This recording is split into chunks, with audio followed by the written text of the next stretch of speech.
Hello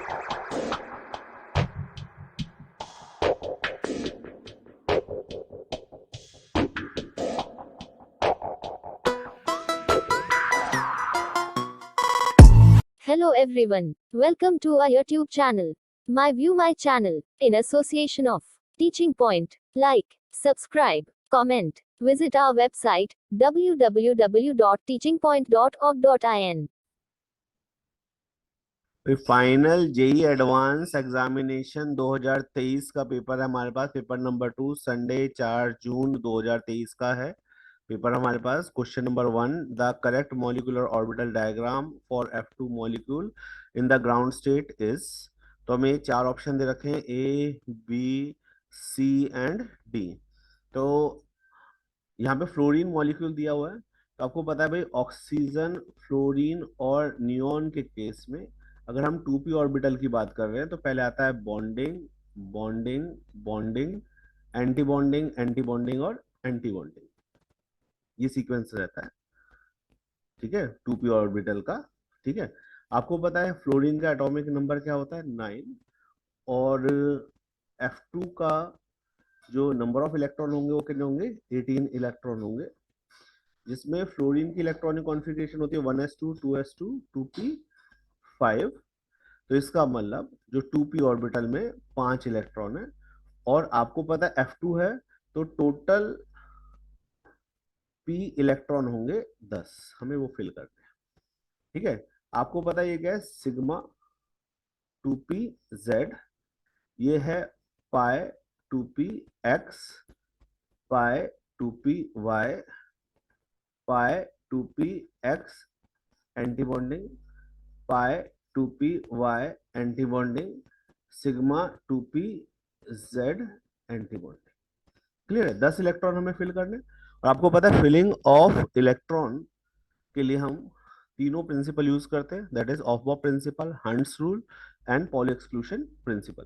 तो आप देखिए सबसे पहले क्या है, सिग्मा 2pz, इसमें 2 इलेक्ट्रॉन हम शो करेंगे। फिर उसके बाद पाई 2px, पाई 2py, फिर इसकी पेयरिंग हो जाएगी। तो कितने इलेक्ट्रॉन हो गए, 6। फिर हमने देखा एंटी बॉन्डिंग में पहले पाई 2px एंटी बॉन्डिंग, पाई 2py एंटी बॉन्डिंग, पाई 2px एंटी बॉन्डिंग, पाई 2py एंटी बॉन्डिंग। तो इलेक्ट्रॉनिक कॉन्फ़िगरेशन में p के केस में हम क्या ऑब्जर्व कर रहे हैं कि पहले सिग्मा 2pz में 2 इलेक्ट्रॉन। तो देखो सिग्मा 2pz, इसमें तो सिग्मा 2pz है ही नहीं, तो ये रॉन्ग हो गया। इसमें सिग्मा 2pz है नहीं, तो ये भी रॉन्ग हो गया। इसमें सिग्मा 2pz है, तो इसका मतलब ये ऑप्शन राइट हो सकता है। इसमें भी सिग्मा 2pz है, तो इसका मतलब ये ऑप्शन राइट हो सकता है। फिर हमने देखा पाई 2px, पाई 2py में 2-2 इलेक्ट्रॉन, तो पाई 2px, पाई 2py में 2-2 इलेक्ट्रॉन दिख रहे हैं, तो अभी भी इनमें कोई डिफरेंस नहीं आया। फिर हमने देखा पाई 2px एंटी बॉन्डिंग, पाई 2py एंटी बॉन्डिंग में यहाँ पे 4 इलेक्ट्रॉन, ठीक है, यहाँ पर भी 4 इलेक्ट्रॉन थे। अब एंटी बॉन्डिंग में देखो यहाँ पे कितने, 4 इलेक्ट्रॉन, और यहाँ पे कितने, 2 इलेक्ट्रॉन। तो इसका मतलब ऑप्शन नंबर सी इसमें क्या रहेगा, राइट रहेगा। ठीक है, तो ये आप समझ पा रहे हैं, ठीक है। तो ध्यान दीजिए, नेक्स्ट क्वेश्चन की तरफ चलते हैं, है ना। तो final JEE advance examination 2023 paper 2 हम यहाँ पे डिस्कस कर रहे हैं। 4 जून 2023 का पेपर है हमारे पास। ये जो सेकंड क्वेश्चन हम यहाँ पे डिस्कस कर रहे हैं, consider the following statement related to the colloids. ये सरफेस केमिस्ट्री का क्वेश्चन आया है यहाँ पे। तो पहला पार्ट इसमें दे रखा है, पहला स्टेटमेंट दे रखी है, lyophobic colloids are not found by simple mixing of disperse phase and dispersion medium. ये स्टेटमेंट ठीक है बिल्कुल। आपको पता है लायोफोबिक कॉलॉइड्स की एफिनिटी बहुत कम होती है, ठीक है, डिस्पर्स फेस और डिस्पर्शन मीडियम के बीच में इंट्रैक्शन बहुत कम होती है, इसलिए सिंपली डिस्पर्स फेस और डिस्पर्शन मीडियम को मिक्स करके हम ये कभी भी फॉर्म नहीं कर सकते। दूसरा है, for emulsion both disperse phase and dispersion medium are liquid. तो भाई इमल्शन जो होते हैं वो होते ही क्या है, लिक्विड इन लिक्विड, जहाँ पे लिक्विड ही डिस्पर्स फेस और लिक्विड ही डिस्पर्शन मीडियम है। इसका मतलब ये स्टेटमेंट भी करेक्ट है। थर्ड स्टेटमेंट है, micelles are produced by dissolving a surfactant in any solvent at any temperature. तो भाई यहाँ पे थर्ड स्टेटमेंट बोल रहा है कि मिसल्स किसी भी टेम्परेचर पे फॉर्म हो जाता है, तो ये बिल्कुल स्टेटमेंट गलत है। आपको पता है कि मिसल फॉर्मेशन के लिए पर्टिकुलर टेम्परेचर चाहिए, उससे अबव अगर टेम्परेचर है तो वही वहीं पे मिसल फॉर्म होगा और उस पर्टिकुलर टेम्परेचर को बोलते हैं क्राफ्ट टेम्परेचर। क्या बोलते हैं? Craft temperature. इसका मतलब स्टेटमेंट नंबर थर्ड गलत है। स्टेटमेंट नंबर फोर्थ है Tyndall effect can be observe from a colloidal solution with dispersed phase having the same refractive index as that of the dispersion medium। आपको पता है Tyndall effect देखने के लिए disperse phase और डिस्पर्शन मीडियम के बीच में रिफ्रैक्टिव इंडेक्स में सेम नहीं होना चाहिए, डिफरेंट होना चाहिए। तो इसका मतलब ये स्टेटमेंट भी क्या है? गलत है। तो इसका मतलब स्टेटमेंट वन और टू सही है। तो देखिए कौन से ऑप्शन में स्टेटमेंट वन और टू सही है। तो ऑप्शन नंबर ए में स्टेटमेंट वन और टू करेक्ट है। तो this is our right answer। Is that point clear to everyone? So now we are moved to the next question। JEE advance examination 2023 paper two Sunday 4 June 2023। Question number 3 हम focus कर रहे हैं यहाँ पे। In the following reaction P Q R and S are the major product. तो हमें चार reaction दे रखे हैं यहाँ पे, पी क्यू आर और एस मेजर प्रोडक्ट हैं। The correct statement about P Q R and S is, हमें करेक्ट स्टेटमेंट बतानी है कौन सी सही होगी। तो वन बाय वन हम हर एक स्टेटमेंट को प्रूव करेंगे। तो सबसे पहली स्टेटमेंट दे रखी है P is a primary alcohol with 4 carbons. तो हमने सबसे पहले देखो पी रिएक्शन को करना है। यहाँ पे हमने लिखा CH3 C, फिर CH3, फिर CH2Cl, यहाँ पे आ जाएगा H। इसकी रिएक्शन किससे करा रहे हैं? Mg in the presence of DE that is known as dry ether. तो क्या फॉर्मेशन होगा? CH3CH CH3। ठीक है। इसकी रिएक्शन किसके के साथ? CH2 Mg और Cl। इसका क्या करना है हमें? Hydrolysis H2O। तो यहाँ पे क्लीवेज होगी, यहाँ पे आएगा H, यहाँ पे क्या आएगा? OH।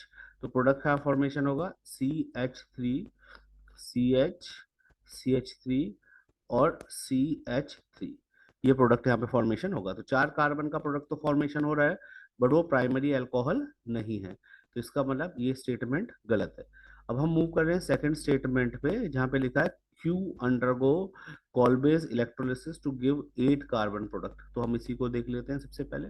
तो भाई हमने लिखा CH3CH3CH2Cl। इसकी रिएक्शन सबसे पहले किससे करी गई है? Magnesium in the presence of dry ether. तो जो कंपाउंड ऊपर बना था सिमिलर कंपाउंड यहाँ पर भी बनेगा। Is the formation of Grignard reagent. जब गिगनार्ड रिएजेंट यहाँ पे फॉर्म होगा तो इसकी रिएक्शन हम किससे करा रहे हैं? CO2 in the presence of DE।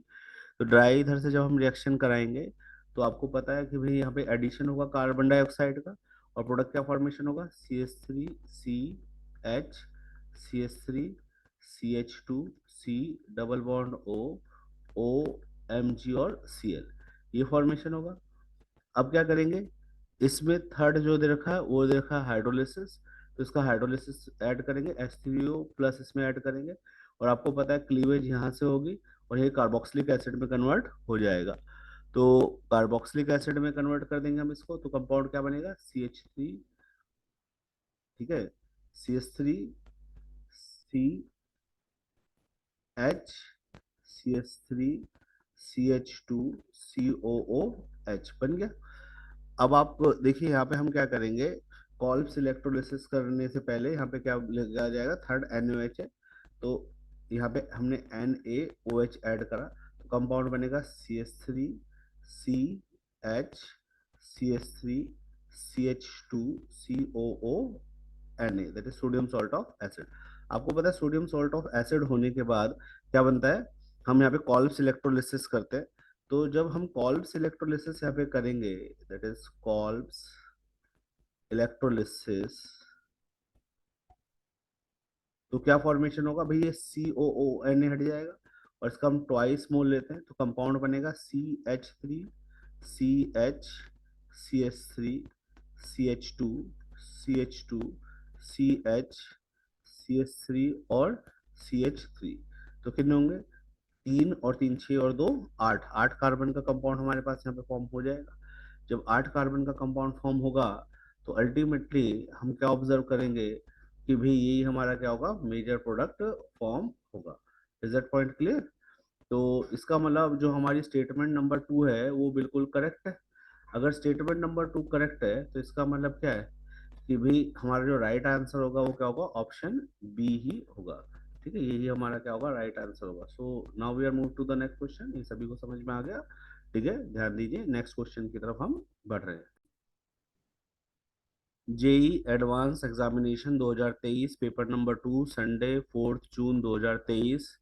तो ये क्वेश्चन नंबर 4 हम यहाँ पे डिस्कस कर रहे हैं। A disaccharide X can not be oxidised by bromine water. The acid hydrolysis of X lead to the laboratory solution. The disaccharide is, आपको पता है भाई ऐसे डाइसैकेराइड्स जो लिवोरोडेटरी में कन्वर्ट करते हैं ऑन हाइड्रोलिसिस, उनको क्या बोलते हैं, इनवर्ट शुगर। क्या बोलते हैं, इनवर्ट शुगर। तो अगर इनवर्ट शुगर की बात करें तो जो डाइसैकेराइड्स में जो कॉमन हमारे पास इनवर्ट शुगर है that is known as sucrose. कौन सी है, सुक्रोज। तो हमें आइडेंटिफाई करना है कि भाई इसमें सुक्रोज कौन सा है। आपको पता है कि जब हम सुक्रोज का हाइड्रोलिसिस करते हैं, हाइड्रोलिसिस करने से वहां पे मिलता है ग्लूकोज प्लस फ्रक्टोज। ठीक है, तो यहाँ पे देखो ग्लूकोज एंड फ्रक्टोज, ये दोनों मॉलिक्यूल यहाँ पे प्रेजेंट हैं जो अटैच है यहाँ पे ग्लाइकोसिडिक लिंकेज से। तो ऑप्शन ए हमारा क्या होगा, राइट होगा। Is that point clear? Point clear है सभी को? So now we are moving to the next question. So now we are moving to the next question. JEE advance examination 2023 paper number 2 Sunday 4 जून का paper है 2023 का। Question number 5 है, the complex और complexes which can be exhibit the type of isomerism shown by PTNS3Br2। यहाँ पे EN को बता रखा है, इथाइलिन डायमीन है वो। ठीक है भाई, आपको पता है जो PTNS3 है ना, उसकी जो हाइब्रिडाइजेशन होती है वो होती है DsP2। ठीक है, और अगर DsP2 है तो ज्योमेट्री क्या होती है इसकी, दैट इज स्क्वायर प्लेनर।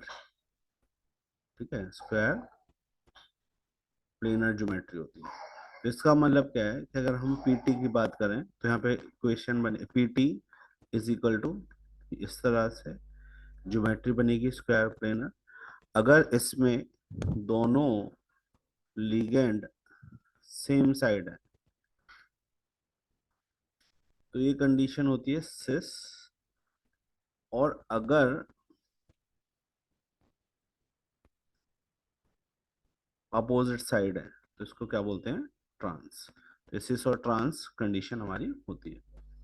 तो सबसे पहले हम यहाँ पे ऑप्शन ए देखेंगे, PTENCN SCN2। इसकी भी जो ज्योमेट्री होती है वो स्क्वायर प्लेनर रहती है। क्या रहती है, स्क्वायर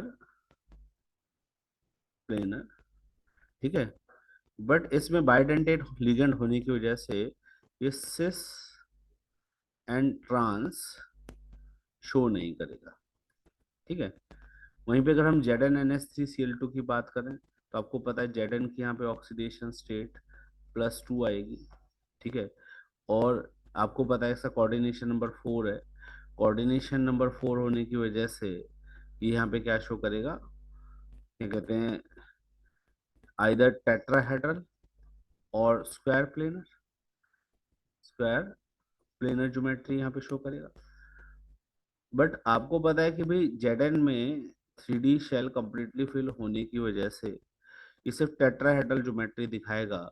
और जब टेट्राहेड्रल ज्योमेट्री होती है तो वहां पे कोई भी सिस एंड ट्रांस मतलब ज्योमेट्रिकल आइसोमर शो नहीं होते। अगला हमारे पास आ रहा है PT वाला, PTNS3 की whole twice Cl4। Coordination number 6 है और ज्योमेट्री क्या रहेगी इसकी, ऑक्टाहेड्रल। कोऑर्डिनेशन में सिर्फ एक, कोऑर्डिनेशन नंबर 6 में एक ही ज्योमेट्री रहती है दैट इज ऑक्टाहेड्रल। तो अगर हम इसको अरेंज करें, PT ये कौन सा टाइप है, दिस इज A2B4 टाइप है। तो PT का अगर हम ऑक्टाहेड्रल ज्योमेट्री अगर ऑब्जर्व करें तो हमने कहा कि भाई सपोज NH3 यहाँ पे आ जाएगा, Cl तो कौन सी फॉर्म है, सिस।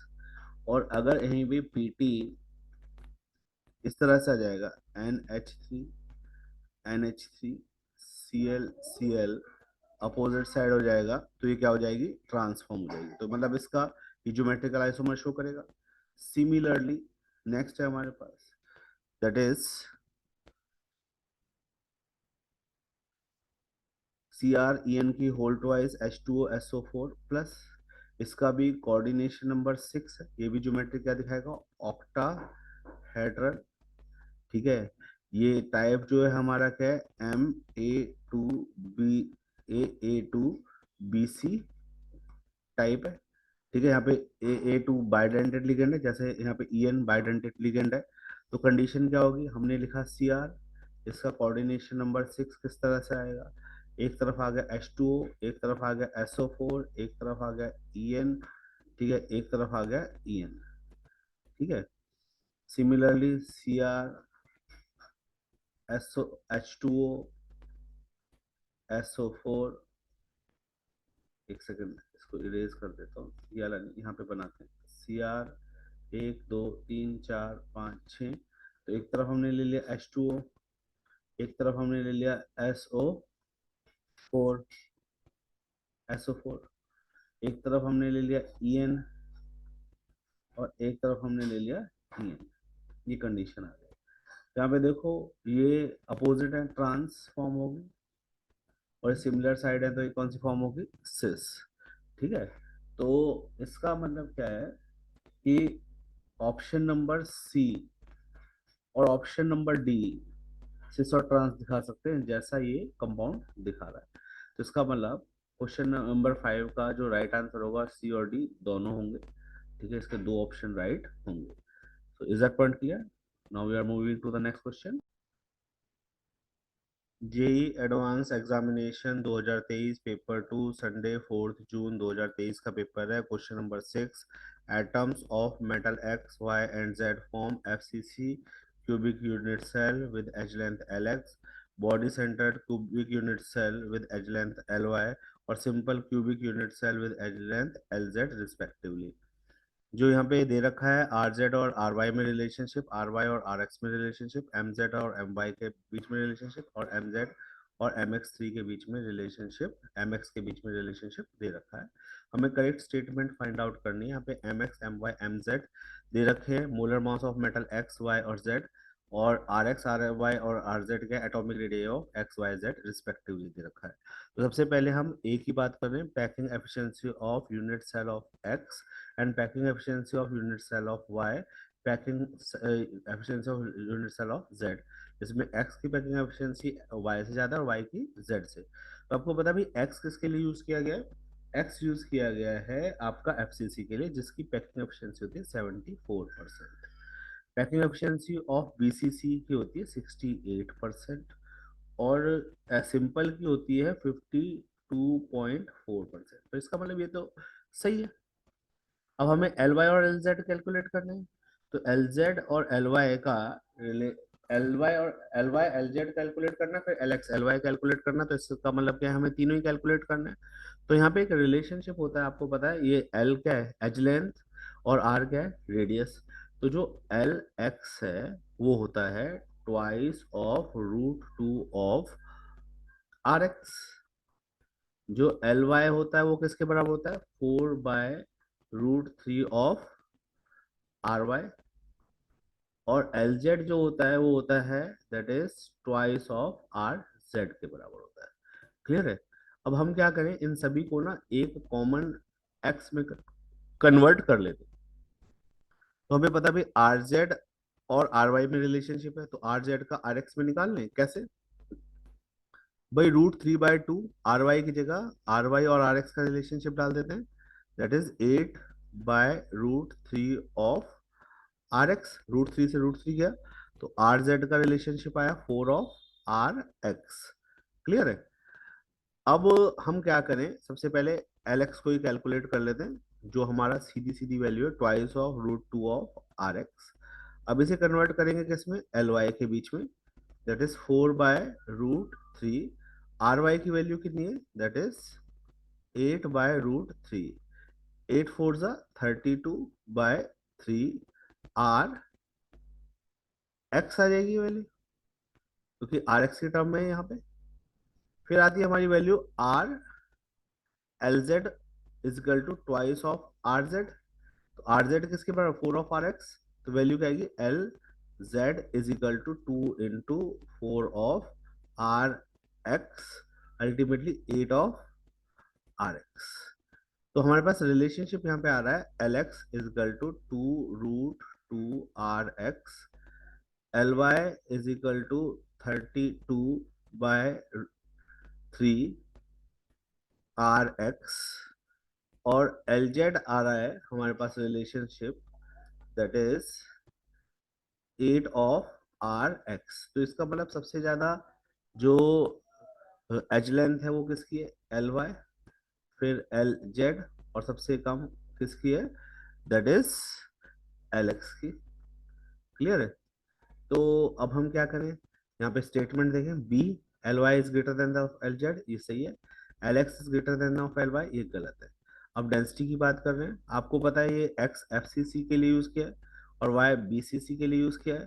तो आपको पता है FCC में नंबर ऑफ एटम 4 होते हैं, BCC में नंबर ऑफ एटम कितने होते हैं, 2 होते हैं।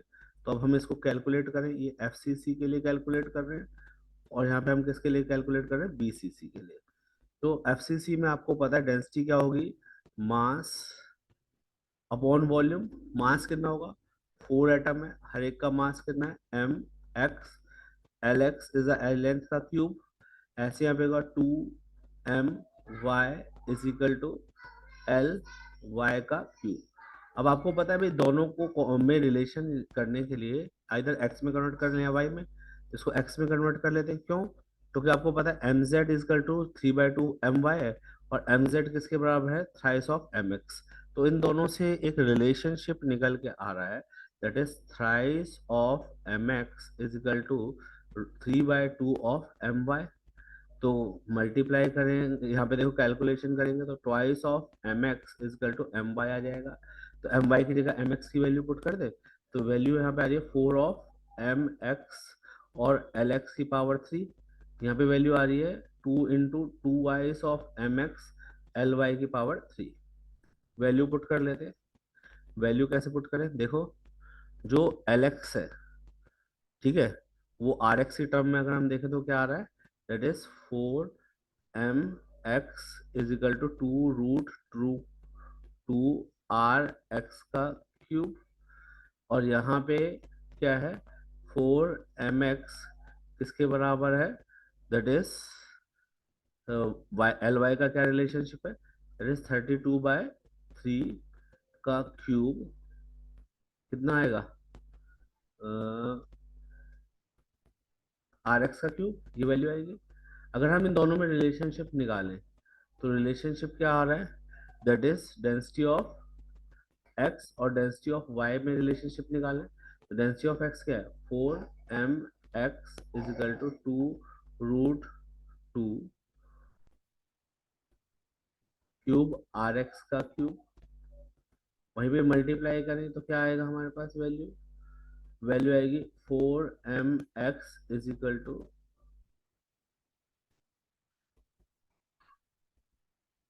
32/3 का क्यूब और RX का क्यूब।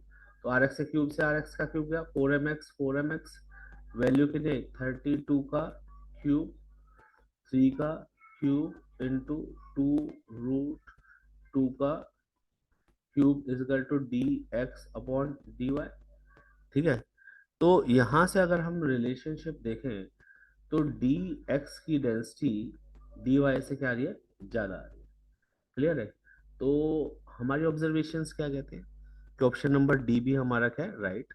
तो इसका मतलब इसका जो राइट आंसर बनेगा वो बनेगा ए, बी और डी ऑप्शंस आर राइट होंगे इस particular question. Clear? Is that point clear? Clear है पॉइंट? तो नेक्स्ट क्वेश्चन पे चलें। भी JEE advance examination 2023 paper 2 Sunday 4 जून 2023 का पेपर है हमारे पास। क्वेश्चन नंबर 7 है, in the following reaction P Q R and S are the major product. जहाँ पे आप देख रहे हो पी क्यू आर एस हमारे पास क्या मेजर प्रोडक्ट है, the correct statement about P Q R S हमें यहाँ पे फाइंड आउट करनी है। भाई ये जो क्वेश्चन है ये मोर देन वन स्टेटमेंट वाला क्वेश्चन है कि इसमें एक से ज्यादा स्टेटमेंट सही हो सकती है। तो इसलिए हम क्या करेंगे, सभी के क्वेश्चन, सभी जो P Q R S product है हमारे पास उन्हें आइडेंटिफाई करेंगे वन बाय वन। ठीक है, तो सबसे पहले हम देखें पहली रिएक्शन, जहाँ पे हम देख रहे हैं KMnO4 KOH followed by hydrolysis, ये हो रहा है। तो यहाँ पे हम देख रहे हैं जो इथाइल ग्रुप है इसको कन्वर्ट किया जा रहा है किस पे, कार्बोक्सिलिक एसिड ग्रुप में कन्वर्ट होगा, क्योंकि आपको पता है KMnO4 KOH एक स्ट्रॉन्ग ऑक्सीडाइजिंग एजेंट है और हाइड्रोलिसिस करने पर ये COH ग्रुप में कन्वर्ट हो रहा है। क्लियर है। तो इसमें हम क्या करें सबसे पहले, पर ये टर्शरी कार्बन होने की वजह से ये ऑक्सीडाइज नहीं होगा, तो अल्टीमेटली प्रोडक्ट क्या फॉर्मेशन होगा, यहाँ पे हो गया बेंजीन, बेंजीन के ऊपर एक दो तीन, ये तो सेम रहेगा, और यहाँ पे आ जाएगा COOH ग्रुप, सेम आ जाएगा। क्लियर है। अब दूसरे वाले रिएक्शन में हम देख रहे हैं NaOH फॉलोड बाय हाइड्रोलिसिस, जहां पर ये पहले किस में कन्वर्ट होगा, sodium salt of acid followed by hydrolysis में COH, ये भी COH में कन्वर्ट हो जाएगा। तो अल्टीमेटली जो प्रोडक्ट फॉर्मेशन होगा यहाँ पर वो होगा, दैट इज, यहाँ पे नहीं है, COOH, ये नहीं है, ठीक है, और COOH। क्लियर है। अब इस वाले केस में हम क्या कर रहे हैं, H3O प्लस हीट कर रहे हैं। H3O प्लस क्या करेगा, कंप्लीट हाइड्रोलिसिस से ये कार्बोक्सिलिक एसिड में कन्वर्ट होगा और हीट की वजह से ये वाला ग्रुप यहाँ से रिलीज हो जाएगा। तो यहाँ पे जो पहला रिएजेंट डालने पर जो प्रोडक्ट फॉर्मेशन होना है वो आएगा बेंजीन, बेंजीन के ऊपर क्या आ जाएगा यहाँ पे, दैट इज COCH3 एसिटो ग्रुप, और यहाँ पे क्या आ जाएगा COOH, इसको H2CrO4 से ऑक्सीडाइज करेंगे। तो अल्टीमेटली जो प्रोडक्ट फॉर्मेशन होगा वो प्रोडक्ट फॉर्मेशन होगा दैट इज COOH और COOH, ये फॉर्मेशन होगा। ठीक है, तो आर की वैल्यू यही आ रही है। ठीक है, नहीं ये COH यहाँ पे है तो ये यहाँ से हट के यहाँ लगेगा COH। ठीक है, तो this is the correct correct structure. ठीक है, फिर उसके बाद देखिए एस में क्या हो रहा है, Mg ड्राई ईथर की प्रेजेंस में रिएक्शन करा रहे हैं। तो आपको पता है Br ग्रिग्नार्ड रिएजेंट में कन्वर्ट होगा, CO2 फॉलोड बाय हाइड्रोलिसिस, तो यहाँ पे कार्बोक्सिलिक ग्रुप आएगा और यहाँ पे भी हाइड्रोलिसिस होने से दो OH ग्रुप यहाँ पे अटैच हो जाएंगे। अब दो OH ग्रुप अटैच होंगे तो दो OH ग्रुप कभी भी स्टेबलाइज नहीं होते, तो पहला और दूसरा स्ट्रक्चर मिला के यहाँ पे जो स्ट्रक्चर बनेगा वो क्या बनेगा, देखिए कि जो Br की पोजीशन थी वहां पे तो आ जाएगा COOH ग्रुप, और जो आपकी क्या कहते हैं इस वाले ग्रुप की पोजीशन है इसमें क्या बनेगा, aldehyde, that is CHO, aldehyde group आ गया अभी यहाँ पे। अब क्या होगा, जब हम इसके अंदर अमोनिकल सिल्वर नाइट्रेट डालेंगे फॉलोड बाय हाइड्रोलिसिस, तो पहले ये कार्बोक्सिलेट आयन में कन्वर्ट होगा और हाइड्रोलिसिस होने के बाद it will get converted into, opposite है ना, टेरिथैलिक एसिड। क्लियर है। अब हम स्टेटमेंट पढ़ेंगे। स्टेटमेंट में लिखा है P&Q are monomer of polymer Dacron and glyptal. आपको पता है ग्लिप्टल के लिए हमें थैलिक एसिड चाहिए और डेक्रोन के लिए टेरिथैलिक एसिड चाहिए। तो यहाँ पर हम ऑब्जर्व कर रहे हैं कि भाई जो P है, ठीक है, उन वो तो ऐसा नहीं है और Q भी ऐसा नहीं है। ठीक है, तो इसका मतलब क्या है, this is option one is, A जो है वो रॉन्ग है। PQRR डाई कार्बोक्सिलिक एसिड, भाई Q और R डाई कार्बोक्सिलिक एसिड है, P तो किसी हालत में नहीं है, इसका मतलब स्टेटमेंट बी भी गलत है।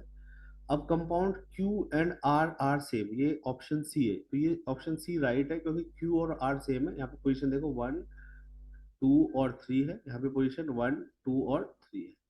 क्लियर है। अब इसमें बोला है R does not undergo aldol condensation, तो R में भाई अल्फा पोजीशन पे हाइड्रोजन है ही नहीं, तो कैसे मतलब it is undergo aldol condensation, और S नॉट अंडरगो कैनिजारो, तो ये तो भैया एल्डोल और कैनिजारो में जा ही नहीं सकते, तो इसका मतलब क्या है कि ऑप्शन डी भी क्या है, राइट है।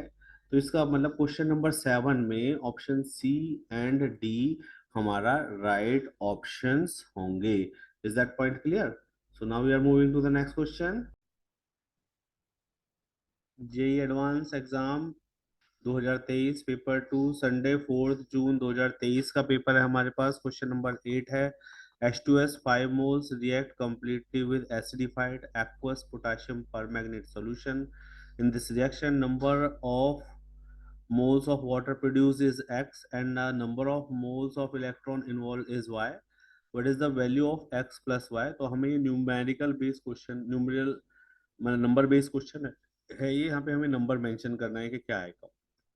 सबसे पहले हम क्या करें, एक इक्वेशन बना लें, आयनिक इक्वेशन, जहाँ पे MnO4 माइनस एस H2S के साथ रिएक्शन कर रहा है, और H2S के साथ रिएक्शन करने के बाद क्या आएगा ये हमें फाइंड आउट करना है। तो आपको पता है भाई एसिडिक मीडियम में MnO4 माइनस कन्वर्ट होता है Mn2 प्लस में, और S2 माइनस कन्वर्ट होता है S में। तो यहाँ पे दो रिएक्शन बनेंगे, हाफ आपका Mn4 प्लस की ऑक्सीडेशन स्टेट +7 है और यहाँ पे +2 है, तो यहाँ पे डिक्रीज इन ऑक्सीडेशन नंबर होता है रिडक्शन। यहाँ पे S2 की वैल्यू -2 है, S की वैल्यू -2 है, और यहाँ पे S की वैल्यू 0 है। तो यहाँ पे increase in oxidation number, oxidation हो रहा है। तो सबसे पहले हम रिडक्शन हाफ कैलकुलेट करते हैं, that is MnO4 minus change हो रहा है Mn2 प्लस में। क्लियर है? तो इसके लिए हम क्या करें, सबसे पहले ये +7 ऑक्सीडेशन स्टेट +2 में कन्वर्ट होगी, ठीक है ना। तो रिडक्शन का मतलब होता है गेन ऑफ इलेक्ट्रॉन, तो यहाँ पे 5 इलेक्ट्रॉन गेन होंगे, ठीक है। टोटल चार्ज कितना आएगा यहाँ पे, भाई पहला स्टेप होता है एटम बैलेंस करना, दूसरा ऑक्सीडेशन स्टेट, हमने 5 इलेक्ट्रॉन लिख दिए। यहाँ पे देखिए -5 -1 -6 +2 यहाँ पे आएगा तो -2 का हो जाएगा, तो टोटल चार्ज -8 होगा। उसके लिए 8H प्लस आयन यहाँ पे इन्वॉल्व होंगे। जो 4 ऑक्सीजन है इनको बैलेंस करने के लिए हम 4H2O लिखेंगे। क्लियर है? अब वहीं पर अगर हम H2S की बात करें, तो H2S कन्वर्ट होगा किस में, S में। यहाँ पे -2 ऑक्सीडेशन स्टेट है, पहला स्टेप एटम बैलेंस करना, हमने बैलेंस कर दिया, ये रिडक्शन हाफ थी। अब हम ये डिस्कस कर रहे हैं ऑक्सीडेशन हाफ को। तो यहाँ पे देखिए -2 से 2 में कन्वर्ट होगा, तो यहाँ पे कितने इलेक्ट्रॉन आएंगे, 2 इलेक्ट्रॉन आएंगे। इसको बैलेंस करने के लिए चार्ज को यहाँ पे 2H प्लस लगा देंगे, ठीक है। क्या आ जाएगा, ट्वाइस ऑफ H प्लस यहाँ पे आ जाएगा। तो रिएक्शन क्या होगी, यहाँ पे बैलेंस हो जाएगी, सॉरी रिएक्शन बैलेंस हो जाएगी यहाँ पे, ठीक है। बैलेंस करने के लिए क्या करेंगे, इसको 5 से मल्टीप्लाई करेंगे, इसको 2 से, 5 2 ज़ा 10, तो यहाँ पे भी 10 इलेक्ट्रॉन हो जाएंगे, यहाँ पे 10 इलेक्ट्रॉन हो जाएंगे। तो Y की वैल्यू यहाँ पे कितनी आ जाएगी, 10। और वाटर मॉलिक्यूल कितने हो जाएंगे, दैट इज 4 2 ज़ा 8 इलेक्ट्रॉन, जो 5 मोल ऑफ H2S को कंप्लीटली रिएक्ट करने के लिए यूज हो रहे हैं। तो इसका मतलब X की वैल्यू यहाँ पे आ रही है 8 वाटर मॉलिक्यूल, और Y की वैल्यू आ रही है 10 इलेक्ट्रॉन्स। तो X प्लस Y की वैल्यू कितनी आ रही है, टोटल 18 आ रही है। Is that point clear? तो टोटल वैल्यू कितनी आ रही है, 18, ठीक है। So now we are moving to the next question. JEE advance examination 2023 paper 2 Sunday 4 जून 2023 का पेपर है हमारे पास। क्वेश्चन नंबर 9 है, among I3 plus SO4 4 minus SO2 Cl2 XeF2 SF4 ClF3 NiCO4 XeO2F2 PtCl4 2 minus XeF4 and SOCl2. The total number of species which the total number of species having sp3 hybridized central atom is। तो इसमें find out करना है कितनी ऐसी species है जिसमें central atom sp3 hybridise है। पहली वैल्यू दे रखे I3 प्लस, I3 के आउटर शेल में कितने इलेक्ट्रॉन थे, 7। बॉन्डेड एटम कितने इसमें, 2, और कटायन कितना है, 1 डिवाइडेड बाय 2। तो वैल्यू कितनी आ रही है, 8/2। अगर 4 आ रही है तो हाइब्रिडाइजेशन क्या है, sp3। तो I3 की हाइब्रिडाइजेशन sp2 है। दूसरी देखिए SiO4 4 माइनस, भाई सिलिकॉन है, आउटर शेल में 4 इलेक्ट्रॉन होते हैं, बॉन्डेड एटम डाइवेलेंट है 0, अनायन 4 है, कटायन 0 है, डिवाइडेड बाय 2। इसकी वैल्यू भी 4 आ रही है, तो हाइब्रिडाइजेशन का sp3।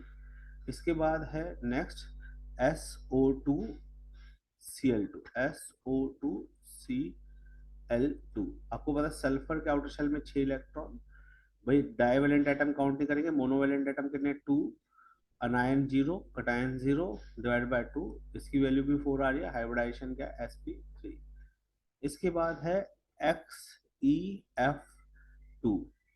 अब XeF2 में आपको पता है जेनॉन के आउटर शेल में 8 electron, number of monovalent atom bonded 2, cation anion 0 है, ठीक है, डिवाइड बाय 2, वैल्यू आ रही है 5, तो हाइब्रिडाइजेशन होगी sp3d। इसके बाद अगला आ रहा है SF4। SF4 में सल्फर के आउटर शेल में 6 इलेक्ट्रॉन, बॉन्डेड एटम 4 है, plus अनायन minus cation divide by 2, इसकी वैल्यू भी 5 आ रही है, हाइब्रिडाइजेशन आएगी sp3d। ठीक है। इसके बाद देखिए नेक्स्ट पॉइंट हम यहाँ पे जो डिस्कस कर रहे हैं वो है ClF3। तो क्लोरीन के आउटर शेल में 7 इलेक्ट्रॉन, 3, 0, -0 डिवाइड बाय 2, वैल्यू आ गई 5, हाइब्रिडाइजेशन हो गई sp3d। ये हाइब्रिडाइजेशन आ गई, ठीक है। इसके बाद देखो NiCO4, NiCO4। तो भाई निकल का एटॉमिक नंबर कितना होता है, 28, electronic configuration argon 18, 4s2 3d 8। यहाँ पे ऑक्सीडेशन स्टेट Ni की क्या रहेगी, जीरो ही रहेगी, क्योंकि कार्बोनिल की वैल्यू जीरो रहती है। तो यहाँ पर स्ट्रॉन्ग फील्ड लिगेंड होने की वजह से जो Ni की जो इलेक्ट्रॉनिक कॉन्फ़िगरेशन आएगी वो आएगी Ni, यहाँ पे डी में 8 इलेक्ट्रॉन, 1 2 3 4 5, 1 2 3 4 5 6 7 और 1 8। और 4s के जो 2 इलेक्ट्रॉन है वापस जंप कर जाएंगे इसमें, तो यहाँ पे पेयरिंग हो जाएगी 4s के इलेक्ट्रॉन, यहाँ पे कोई भी अनपेयर्ड इलेक्ट्रॉन नहीं है। तो इसका मतलब यहाँ पे जो ऑर्बिटल इन्वॉल्व होंगे s और 3p, क्योंकि इसका कोऑर्डिनेशन नंबर 4 है, तो कोऑर्डिनेशन नंबर 4 में इसकी हाइब्रिडाइजेशन आएगी sp3। ठीक है। फिर इसके बाद देखिए नेक्स्ट जो हमारा आ रहा है वो आ रहा है दैट इज XeO2F2। ठीक है। तो अब हम इसको कैसे कैलकुलेट करें, देखो XeO2F2, ये वैल्यू हमारे पास आ रही है। तो आपको पता है जेनॉन के आउटर शेल में कितने electron, 8, monovalent atom 2, 0, -0 divide by 2, कितनी वैल्यू आ गई 5, हाइब्रिडाइजेशन sp3d। ठीक है। उसके बाद देखो PtCl4 2 माइनस, कितनी वैल्यू आएगी Pt में, प्लेटिनम। भाई इसके लिए भी क्या होगी, प्लेटिनम आपको पता है क्या कहते हैं, वीक फील्ड लिगेंड होने की वजह से इसकी जो हाइब्रिडाइजेशन आएगी वो आएगी स्क्वायर प्लेनर, दैट इज इसकी हाइब्रिडाइजेशन आएगी DsP2। ठीक है। अब इसके बाद देखिए नेक्स्ट पॉइंट हम यहाँ पे जो डिस्कस कर रहे हैं XeF4। तो XeF4 की जो हाइब्रिडाइजेशन आती है, देखिए Xe के आउटर शेल में 8 जमा 4 प्लस 0 -0 डिवाइड बाय 2, कितनी वैल्यू आ गई 6, हाइब्रिडाइजेशन आएगी sp3d2। ठीक है। तो इसका मतलब अब लास्ट हमारे पास बचा है that is SOCl2, that is 6 plus 2 plus 0 -0 divide by 2, that is 4, hybridization क्या होगी sp3। तो एक sp3 हाइब्रिडाइज, ठीक है, दो sp3 hybridise, 3 sp3 hybridise, 4 sp3 मतलब 4 sp3 हाइब्रिडाइज और 5 sp3 हाइब्रिडाइज। तो यहाँ पे न्यूमेरिक वैल्यू में आंसर आएगा इसका 5। Is that point clear. तो आंसर क्या रहेगा इसका 5। JEE advance examination 2023 paper 2 Sunday 4 June 2023, question number 10। Consider the following molecule. हमारे पास ये मॉलिक्यूल दे रखे Br3O8 F2O H2S4O6 H2S5O6 C3O2। Count the number of atom existing there, zero oxidation state in each molecule, their sum is। तो value क्या है सबसे पहले, Br3O8। तो ये सारे के सारे ना हमारे क्या हैं, पैराडॉक्स का एग्जांपल है, जहाँ पे हम फाइंड आउट करेंगे they will show the variable oxidation state, maximum इसमें पैराडॉक्स है। तो इनका स्ट्रक्चर से हम फाइंड आउट करेंगे कि किसकी ऑक्सीडेशन स्टेट जीरो होगी। तो पहला Br3O8 दे रखा है, तो हमने लिखा Br double bond O, double bond O, double bond O, single bond Br, double bond O, double bond O, फिर Br double bond O, double bond O, double bond O। तो इसमें अगर आप आइडेंटिफाई करें तो इसमें कोई भी ऐसा एटम नहीं है जिसकी ऑक्सीडेशन स्टेट 0 आ रही हो। उसके बाद है F2O। तो F2O की जो ज्योमेट्री होती है वो बेंट होती है ज्योमेट्री, ठीक है। जैसे H2O होता है वैसे F2O होता है, हाइड्रोजन की जगह फ्लोरीन है यहाँ पे, ठीक है। तो इसमें भी कोई भी ऐसा एटम नहीं है जिसकी ऑक्सीडेशन स्टेट 0 हो, तो यहाँ पर भी कोई 0 ऑक्सीडेशन स्टेट का एटम नहीं है। Now we are moving to the another question, another molecule H2S4O6। तो यहाँ पे क्या होगा, HOS double bond O, double bond O। ये बहुत ही कॉमन क्वेश्चन पूछने वाला मॉलिक्यूल है, ये मॉलिक्यूल बहुत कॉमनली पूछा जाता है पेपर में, ठीक है। तो यहाँ पे देखो, ये जो यहाँ पे सेम एटम के साथ लिंकेज होने की वजह से इन दो सल्फर पे ऑक्सीडेशन स्टेट 0 आएगी। तो यहाँ पे दो एटम हो गए, ठीक है। उसके बाद अगला मॉलिक्यूल ले रहे हैं, दैट इज H2S5O6। तो कंडीशन आएगी HOS double bond O, double bond O, S S S S double bond O, double bond O, OH। ये कंडीशन आएगी, क्लियर है। तो यहाँ पे देखिए 0 0 0। तो यहाँ पे तीन ऐसे एटम हैं जिन पे ऑक्सीडेशन स्टेट 0 है। तीसरा देखो C3O2, O double bond C, double bond C, double bond C, double bond O। तो भाई ये जो सेंट्रल एटम है ना, इसकी ऑक्सीडेशन स्टेट यहाँ पे 0 होगी। तो यहाँ पे एक ऐसा एटम है जिसका ऑक्सीडेशन स्टेट 0 है। तो 2 और 3 5 और 1 6, तो यहाँ पे कितने 6 एटम यहाँ पे हैं। Is that point clear. तो 6 एटम ऐसे हैं इन सभी में जो 0 ऑक्सीडेशन स्टेट बियर कर रहे हैं। तो इसका करेक्ट आंसर 6 होगा। Is that point clear. So now we are moving to the next question.